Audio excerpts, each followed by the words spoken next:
సాగు తాగునీటి సమస్యను పరిష్కరించడంలో ప్రభుత్వం పూర్తిగా విఫలమైందన్నారు మాజీ మంత్రి జగదీష్ రెడ్డి. నాగార్జున సాగర్ నందికొండలో కోతులు చనిపోయిన డ్రింకింగ్ వాటర్ ట్యాంకును ఆయన పరిశీలించారు. వాటర్ తాగిన వారందరికీ ఆరోగ్య పరీక్షలు నిర్వహించాలన్నారు. ఘటనా స్థలాన్ని స్థానిక ఎమ్మెల్యే జైవీర్ రెడ్డి అదనపు కలెక్టర్ పరిశీలించారు. మళ్లీ ఇలాంటి సంఘటనలు పునరావృతం కాకుండా చూడాలని ఎన్ఎస్పీ అధికారులను ఆదేశించారు. నిన్న 3వ తారీఖు కదా, నిన్న సాయంత్రం వచ్చి చూస్తే 30-40 ఉన్నాయి ఉబ్బి. అది పరిస్థితి.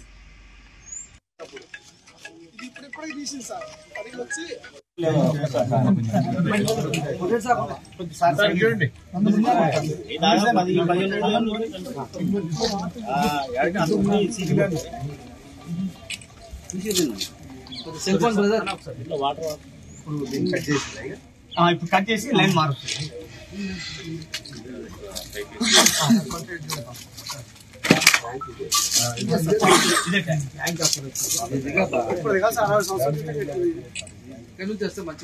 అనుకో ఇబ్బందిగా నీళ్ళు లోపల పోయి అనుకో నీళ్ళు ఇబ్బందిగా రావు. పారబోసి డైరెక్ట్ లైన్ వచ్చి అక్కడ పట్టుకున్నాం. దానివల్ల రోజు కట్టాలంటే తెలియక వారం రోజుల నుంచి నీళ్ళే వాడుకున్నామండి. సాయం చేయండి. చెప్పినాము డిమాండ్ చేసి అన్ని రకాల పరీక్షలు చేయించాలి. మొత్తం ఈ కాలనీలో తాగినామండి. ఆ నీళ్ళే తాగే వాడుకున్నాం. స్నానానికి అన్నిటికీ అయ్యే వాడుకున్నాము. ఈ రోజు పెంచినాక వరకు పట్టుకోలేదు. వేరే వాళ్ళ అయ్యే నీళ్ళు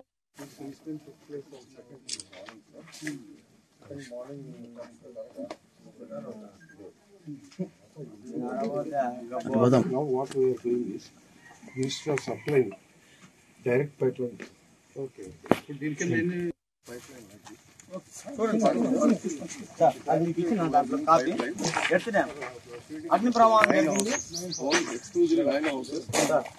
అగ్ని ప్రమాదం జరిగింది సార్. కోట్ల రూపాయలతో ల్యాండ్ తయారు చేసింది మన దగ్గర గత కాంగ్రెస్ గవర్నమెంట్ ఉన్నప్పుడు. మొత్తం తగలబడ్డారు సార్. మేము ఎన్నిసార్లు అడిగితే అధికారులు నిర్లక్ష్యం వైఖరి సార్. 30 క్యాప్ వేసి ఉండాలి. అది క్యాప్ ఓపెన్ ఉండడం వల్ల అన్ని చూస్తున్నాయి.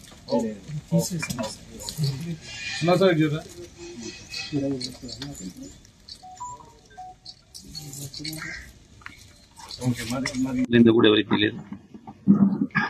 స్థానిక యువకులు గుర్తుపట్టి చెప్పేంత వరకు కూడా దానిపైన పర్యవేక్షణ లేదు, నియంత్రణ లేదు, ఏది కూడా లేదు. నేను వెంటనే ప్రభుత్వాన్ని డిమాండ్ చేస్తా ఉన్నా, జిల్లా యంత్రాంగాన్ని డిమాండ్ చేస్తున్నా. తక్షణమే ఈ ప్రాంతంలో ఉన్న కాలనీలో ఉన్న అందరికి కూడా ఆరోగ్య పరీక్షలు నిర్వహించాలి. ఎందుకంటే మనం చూస్తున్నాం ప్రపంచవ్యాప్తంగా ఈ కోతుల వల్ల అనేక జబ్బులు వస్తున్నాయన్నమాట మనం వింటున్నాం. మరి ఏకంగా అవి చనిపోయి దాంట్లో వారమా 10 రోజుల మనం చెప్పలేం. ఆ శవాలను బట్టి వాటిని బట్టి ఆ డాక్టర్ నిర్ణయించగలుగుతారేమో.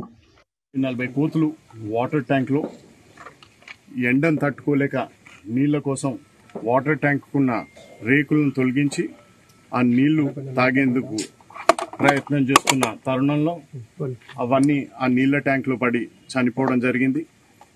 మూగజీవాలకి, వన్యప్రాణులకి ఇటువంటి సంఘటన జరగడం చాలా దురదృష్టకరం. అదేవిధంగా ఈ ట్యాంక్ ఏదైతే ఉన్నదో ఈ ట్యాంక్ నుంచి కేవలం ఇప్పుడు 9 ఇళ్లకే నీళ్లు ఇవ్వడం జరుగుతుంది. కాకపోతే అధికారులు హుటాహుటిన స్పందించి అవి దాంట్లో పడ్డాయని తెలియగానే ఆ నీటి సప్లైని ఆపేయడం జరిగింది. దానివల్ల ఏ ఒక్క ఇంటికి కూడా ఈ కలుషితమైన నీరు అందలేదని అధికారులు చెప్తున్నారు. వారికి కొత్త నీళ్ల కనెక్షన్ కూడా ఇవ్వడం జరిగింది. ఈ ట్యాంక్ ఏదైతే ఉందో తర్వాత ఫ్యూచర్ లో కూడా ఇటువంటి సంఘటనలు జరగకుండా ఈ ట్యాంక్ ని డమ్మీ చేయడం జరుగుతుంది.